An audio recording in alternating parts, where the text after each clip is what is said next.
احلى شوربة كابوريا ممكن تاكليها. بجد خطيرة، طعمها حلو قوي قوي قوي. وكمان عاملين كابوريا مشوية، شايفين الجمال؟ بجد خطيرة، ريحتها قلب الدنيا من غير اي زفارة، وطعم حلو قوي. شايفين الجمال؟ لازم تجربوا الطريقة دي. يلا بينا، قبل ما ندخل على الفيديو لايك وكومنت حلو كده تشجعوني فيه، وتشيروا الفيديو لكل حبايبنا. اول حاجة اعملها اجيب الكابوريا اغسلها كويس جدا جدا، وكمان اعصر عليها كده حبة ليمون كده حلوين، يعني ليمونتين كده ولا حاجة، واغسلها كده كويس جدا. واغسل الشراشيب اللي انتوا شايفينها دي، اغسلها عشان بيبقى جواها رملة. اغسلها كويس وانقعها في الليمون واشطفها تاني. تمام. ونقي الكابوريا يبقى ايه، فيها لحم كده. تمام. هجيب بصلايه مفرومه ناعم، وحبايه من الطماطم متقطعه صغير، وكمان عودين من الكرفس متقطعين، وجزرايه مبشوره، وكمان معلقتين 3 من الزيت او زبده اللي متوفر عندك، وكمان كام فص ثوم مفرومين، وحبايه فلفل حامي، وكمان ملح وكمون وفلفل اسود وكزبره مطحونه. تمام. دي المكونات بتاعتنا. اول حاجه هجيب الحله واحطها على النار تسخن كده، وانزل فيها بالزيت او الزبده. تمام. وانزل كده عليها اول ما الزيت يسخن كده، اروح نازله بالبصلايه وافضل اشوح فيها. تمام. لغايه ما تدبل معانا. اول ما تدبل كده اروح نازله كده ايه بالفلفل الحامي وفصين التوم المفرومين الحلوين دول. تمام. واشوحهم حلو قوي. مع مش حابه تضيفي فلفل حامي، يبقى حبايه فلفل رومي، يعني لو مش بتحبيه كده في سنه كده سبايس. تمام. واول ما ريحه التوم والبصل كده طلعت عليا كده مع الفلفل الحامي، اروح نازله بالكابوريا. تمام. وافضل اقلب فيها كده، زي ما انتوا شايفين كده لونها بيتغير، بيدي كده على الاورنج. زي ما انتوا شايفين بيبدأ لونها يتغير. تمام. واروح نازله كده بالتوابل فوقيها، كمون، فلفل اسود. تمام. والملح، وكمان الكزبره المطحونه، واقلبهم حلو قوي. وافضل اقلب فيهم كده يمين وشمال يمين وشمال.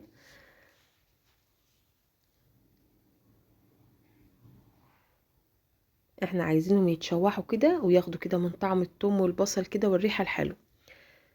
شايفين اللون بتاعهم اتغير ازاي، داخل على اللون الاورنج. وبعد كده هضيف حبايه الطماطم المتقطعه والجزرايه المبشوره، واكمل كده تقليب. بجد الريحه خطيره،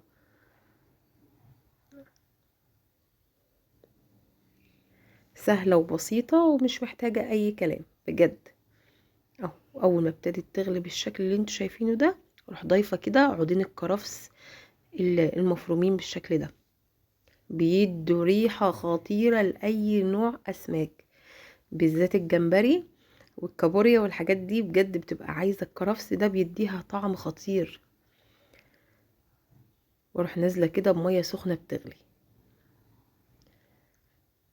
الميه تكون مغطيه الكابوريا. تمام. بجد الريحه والطعم بجد كانت خطيره، لازم تجربوها. هسيبها كده تاخد غلوه حلوه مع بعضها. شايفين الجمال؟ بجد الريحه خطيره.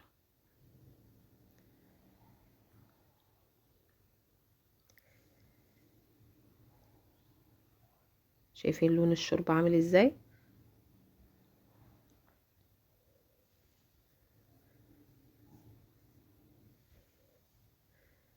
بعد كده طفينا عليها خالص، ونغرف كده، ونقدم احلى شوربة كابوريا.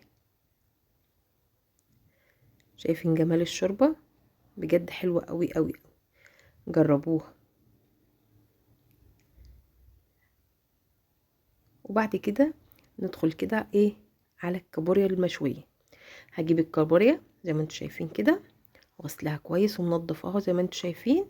وجايبة عندي كرفس مقطعاه كده نصين، وفلفل الوان، حباية طماطم متقطعة، حباية بصل زي ما انتوا شايفين. ونحضر التتبيله بتاعتنا، عباره عن معلقه حلوه كده من الثوم، انزل عليها كده بكمون، فلفل اسود، وكمان حبة من الكزبرة المطحونة والملح. تمام. ونجيب ليمونة او 2 واروح اعصرهم كده بالشكل ده زي ما انتوا شايفين كده.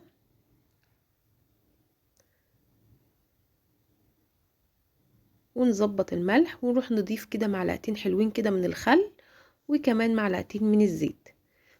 ممكن تستخدمي زبدة هيكون احلى واحلى كمان بالزبدة، بس ما كانش عندي زبدة في الوقت ده فاستخدمت الزيت، مش هيقول لا. تمام. ارص الخضار كده اوزعه بالشكل اللي انتوا شايفينه ده. والكرفس لازم كده، عودين الكرفس دول حاجة اساسي كده مع الكابوريا والجمبري. تمام. هجيب كده الكابوريا واغطسها في التتبيلة بالشكل اللي انتوا شايفينه ده اهو، وارصها على الظهر مش البطن اهو. هتشوف كده اهو، اخليها كده على ظهرها.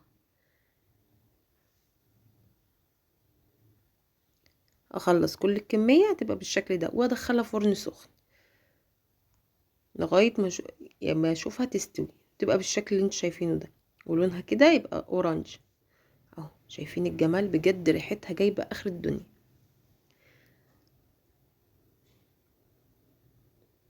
اعمليها بالطريقة دي. شايفين اللحمة بتاعتها ريحتها وطعمها حلو قوي قوي قوي، لازم تجربوها. وما تنسينيش بقى في لايك وكومنت وشيروا الفيديو لكل حبايبنا. باي باي.